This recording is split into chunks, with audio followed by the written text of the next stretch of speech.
వంగవీటి మోహనరంగ వర్ధంతి సందర్భంగా డిసెంబర్ 26న విశాఖలో రంగనాడు పేరుతో భారీ బహిరంగ సభ నిర్వహించనున్నారు. రాధారంగ రాయల్ అసోసియేషన్ ఆధ్వర్యంలో రంగనాడు పోస్టర్ను రంగకుమార్తె వంగవీటి ఆశాకిరణ్ ఆవిష్కరించారు. రాధా రంగమిత్ర మండలి సభ్యులను చూస్తే ఒక కుటుంబాన్ని చూసినట్లుగా ఉందన్నారు.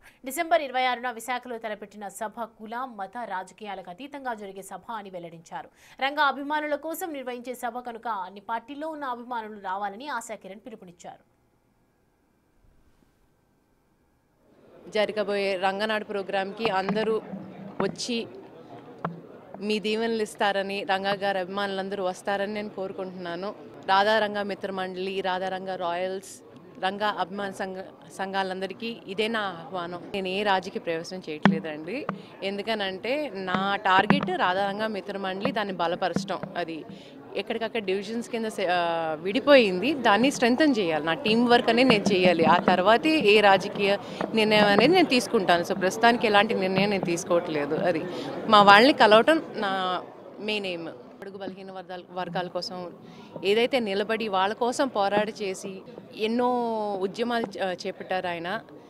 నేను కూడా ఆయన బాటలోనే నడవాలని నేను అనుకుంటున్నాను. సో హ్యుమానిటేరియన్గా ఒక సోషల్ కాజ్గా నేను వచ్చాను. మా రాధారంగ మిత్ర మండలి కూడా ఇదే పని చేస్తారు. సో వాళ్ళకి ఒక స్ట్రెంత్గా నేను నిలబడాలని నేను కోరుకుంటున్నాను. డిసెంబర్ 26 విశాఖపట్నంలో జరిగే ఆర్కే బీచ్లో జరిగే రంగానాడు పోస్టర్ లాంచింగు, ఆ కార్యక్రమాన్ని జయప్రదం చేయాలని చెప్పని చెల్లెలు ఆశ, మేమందరం రాధారంగ మిత్ర మండలి సభ్యులు, రంగా గారి అభిమానులు అందరం కూడా ఈ కార్యక్రమం పెట్టడం జరిగింది. ఈ కార్యక్రమం నిర్వహించేవాళ్ళు గాదే బాలాజీ, వాళ్ళ టీము, రాధారంగ రాయల్ అసోసియేషను, వాళ్ళందరికీ కూడా మేము ధన్యవాదాలు తెలియజేస్తున్నాము.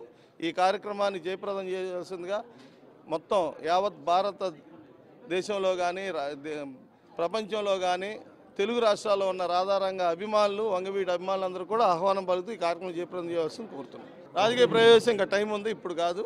ఇప్పుడంతా రాధారంగ మిత్రమండలి వంగవీటి అభిమానులందరినీ పర్సనల్గా తను కలవడానికి తీసుకున్న నిర్ణయం చాలా గొప్పదిగా మేమందరం కూడా స్వాగతిస్తూ తనకు మేము పూర్తిగా సహాయ సహకారాలు అందిస్తూ మద్దతు తెలియజేస్తాం.